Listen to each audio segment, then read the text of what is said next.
government and private partners all giving funds to span innovations. I think we're not doing very well in that front because I'm not seeing a lot of private sector rushing to our departments or our universities or incubation hubs telling us we are going to give you this amount of money, make us a vaccine or make us an antibiotic. So we need to really champion, as Dr. Kinudi is saying, antimicrobial stewards, champions who go out there and say, hey, we at the University of Nairobi, we are taking charge and we have this idea and this is what we need. One of the ideas I've seen with some of the students, and maybe you can remember your second year microbiology, we introduced to you bacteriophages. Bacteriophages are, if you remember, again, maybe in exam, those viruses that chew up bacteria. And now this, amazingly, it's taking a lot of interest because of AMR. Because we're running out of antibiotics, can we engineer these bacteriophages? So put them, remember how they're shaped? So put inside the bacteriophage either a code, an mRNA code, or another therapeutic that can then again be introduced to your patient and you achieve your desired approach. And I've seen some hospitals in Europe actually prescribing bacteriophages for MRSA. This is, of course, you remember staphylococcus and the different bacterial-resistant strains that are there. So this is gaining a lot of traction. And at the University of Nairobi, we have a team that is actually looking at bacteriophages found within our own environment. So can we engineer this? And then, end of the day, I'll come to Dr. Kinudi at KNH and tell her, I have these vials of bacteriophages. Can you preserve them and use them perhaps for patients who are presenting with extreme drug-resistant strains of whatever bug we are approaching it from. Again, you're a long way from there, but you need investments, we need public participation, that's where the government comes in. We need private sector that also comes in and says, hey, we want to work together to span this. So again, it's not the only way, as your question is saying, is it the only way to span development? No, we all have a role to play, both the public, both the private, and also look at research, and also simple things such as educating people, as Dr. Kinudi is saying. But you know what you're taking, you need to treat everything that you're facing, and can you have other alternatives? You need to give those antibiotics to your animals, and if you do, are you following the right procedure? So there's a lot at play, and not just looking at the private sector, the government itself to give us solutions. We all have a role to play in spanning these innovations. And if Prof. Anzala, for those who know him, is here, he's very passionate about research and is always looking for funds that can span these ideas that we all have into actionable items. So if you have ideas that you have, come together, let's incubate them and write very good proposals that will attract funding. And again, we can tackle these problems together. Thank you. Thank you so much, Doc. Dr. Kinudi, before I go to your question, as I was just reading out your bio, we all heard that you're in the AMS committee. Could you kindly elaborate what that is and what antimicrobial stewardship is before we get to your question? All right. So AMS is antimicrobial stewardship. AMS, yes. Is antimicrobial stewardship, and from the simple definition of a steward is basically someone who takes care of something that doesn't belong to them, but takes care of it. So the reason that we are doing, we are called to be stewards of antimicrobials, I think is because of what we've been trying to bring out here, that we have AMR with us. It is a threat, it is affecting all of us. It does not choose whether you're rich or poor, it does not choose whether you're old or young. So it's an issue that we need to tackle. So the concept of AMS ensures that we kind of put together some coordinated efforts, you know, to implement measures. And these have to be evidence-based measures. We are in the era of practicing evidence-based medicine, so we have to have evidence-based interventions that we can implement to ensure appropriate and rational use of antimicrobials. So that's the basic concept around AMS. Answer the question. Yes, you've answered the question. Thank you. So the question is, of which you've answered part of it. What is the general concept of AMS program, antimicrobial stewardship program, and how best can we expand stewardship initiatives? Why is it important for every hospital to have a stewardship program? Thank you, Lucian. So, building from that, we've said it has to be coordinated. Giving an example of where I come from KNH, some time ago we realized that we were having a threat of carbapenem-resistant organisms. So different people were trying to do different things. We had, of course, our IPC team that was already well formed by that time, and they were ensuring that we are implementing infection prevention and control measures. We had some, process improvement teams that were trying to work. Of course, we had individuals, the infectious disease specialists trying to implement and to guide people on what to do. But what we realized is that until you have a coordinated way of putting these efforts together and moving together as a team, then you're not able to proceed well. So AMS has to be a system-wide approach. It is not just having the AMS committee doing things, but having the AMS committee kind of spearheading the processes of bringing culture change and bringing, that, what do I call it? Responsibility and accountability aspect around everyone who is using antibiotics at every level. So we have to ensure that the hospitals have these committees in place. And for example, our hospital, we've had this committee for a while. It's a multidisciplinary committee. Again, it's not a one-man show. And for it to function, you have to ensure that you have key indicators that you're working with. So initially, you have to figure out what is our main problem with antibiotic use. And then, put together a team, make sure there is proper leadership, there is proper support from management.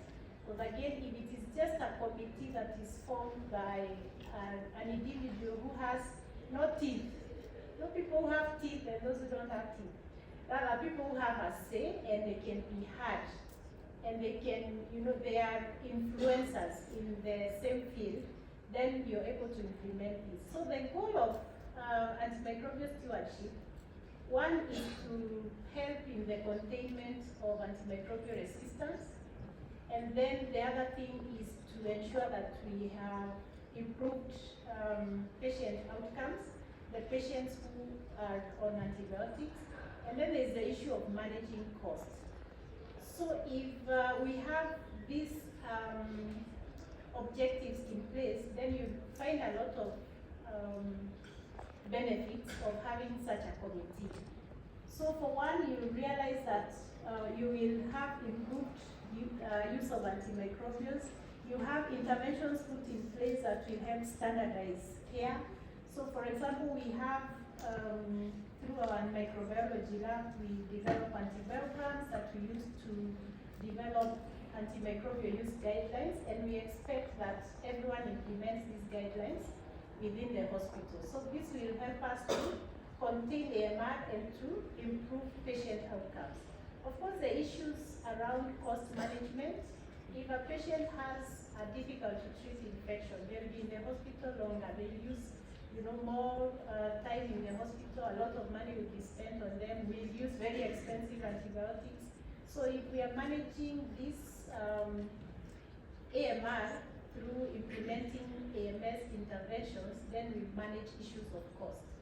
So there is a lot of benefit, and we've seen this across the country for the areas that we've been able to support implementation of AMS programs. We've done that in more than 8 countries through the Fleming Fund, and there are also other partners that are doing that. So we keep encouraging people to do this, and even as they see the success stories of the hospitals that have AMS committees, then they realize that they need to have them.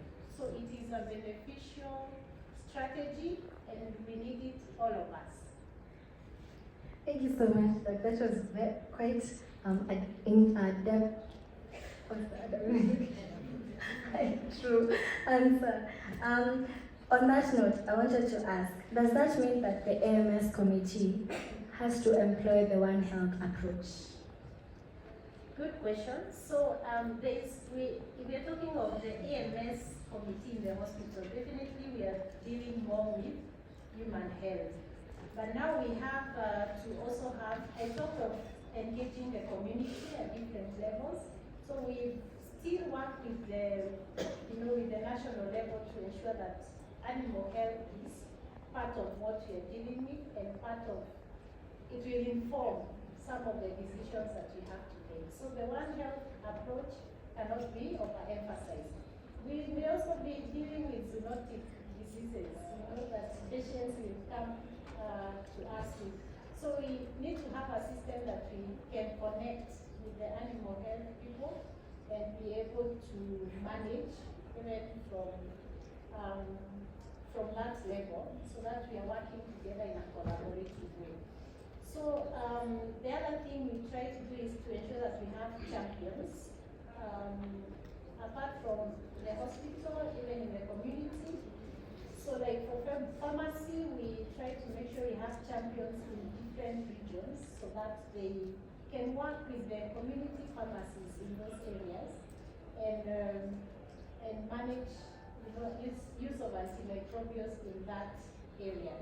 So for example, when we developed the antimicrobial strategy, the strategy on antimicrobial use and consumption, we advise that we need to have even the community pharmacies reporting how they are using antibiotics and quantifying how they are using antibiotics. I know it's a tall order, we have issues of regulation. Yeah, but at least I keep saying my motto is usually is even a little antimicrobial stewardship goes a long way.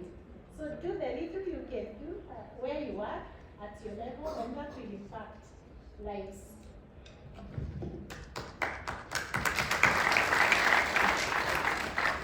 Okay, on to our last question of this panel discussion. What are the most important action points right now? So I'll start with you, Dr. Miriam, and then Dr. Kenneth. I think we spent the last 30 minutes really talking about the action points. We've heard of AMS, we've heard of One Health, we've heard of, Dr. Kennedy has mentioned about even educating people what antimicrobial resistance is. Those are very important items to really put on the table. So maybe I can summarize them in a way. For me, what's the most important action item right now? This is the third time I'm repeating vaccines. And that's very passionate about vaccine research, getting together, on the same table with people like GSK, Moderna. We are at the table right now looking at how we can use the mRNA technology to make HIV vaccines. And I'd like to be on the same table and discuss, can we use the same fantastic technology to develop vaccines that can treat some of these really troublesome infectious diseases, not just HIV, but TB and others that require maybe prolonged hospitalization. So vaccines, of course, education, even having us sitting in one room just talking about antimicrobial resistance. It is a tick, a win-win for all of us to be aware of what we're doing and what antimicrobials are out there and the resistant strains that are circulating within our country. And of course, research. I've mentioned a small aspect of bacteriophages. Your second year bacterial, I think that is usually the introduction. And but now it's really gaining a lot of news, a lot of energy towards it. Can we use that simple bacteriophage technology to leverage on the increasing antimicrobial resistance that we're seeing?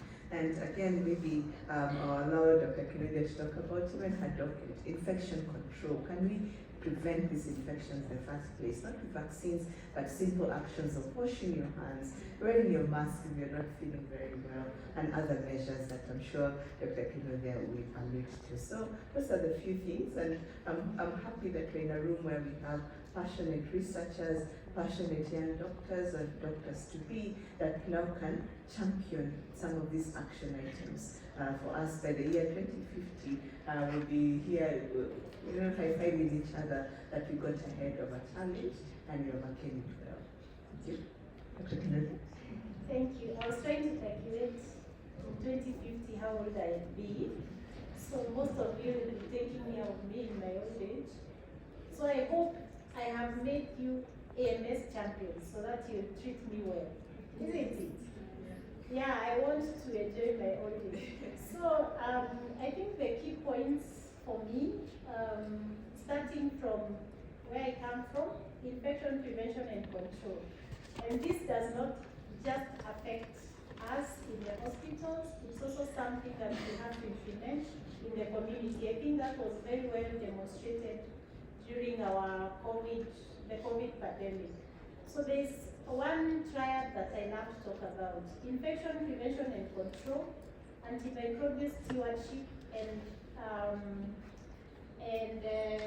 microbiology. You know, it's called what stewardship? Diagnostic stewardship. Yeah, so diagnostic stewardship, antimicrobial stewardship, and infection prevention and control are three things that, if we do them well, we'll be able to reduce the effect of the emerging AMR within our setting. And these three cannot function separately, they have to work together. So in places where you have these three strategies functioning well, then you're likely to go miles in containing AMR. The other key thing I think which I've alluded to along the way is the engagement of the community in the activities of AMR. If we just sit in the hospitals and try to fight AMR just at the hospital, we won't go far. Actually, if I look at probably like KNH, by the time a patient reaches KNH, they've been through the pharmacy out there, the dispensary, the healthcare. It's called level 1, 2, 3, 4. By the time they are referred to KNH, you can imagine how much antibiotics they used along the way. So if we are not empowering people all the way from the grassroots, then we will not achieve what we need to achieve. Of course, issues of One Health, we cannot work in isolation.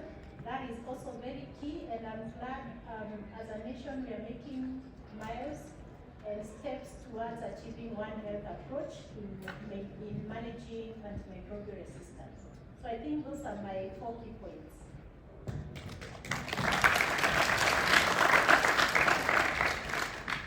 Okay, thank you, Dr. Marianne and Dr. Kennedy, for your insightful, thoughtful responses to these questions. We've come to the end of our AMR panel discussion. I'd like you all to give a round of applause to our panelists. Yes, I don't think there's any more that you can add on to that. I think all the questions are very well tackled. So yeah, so thank you so much, Doc.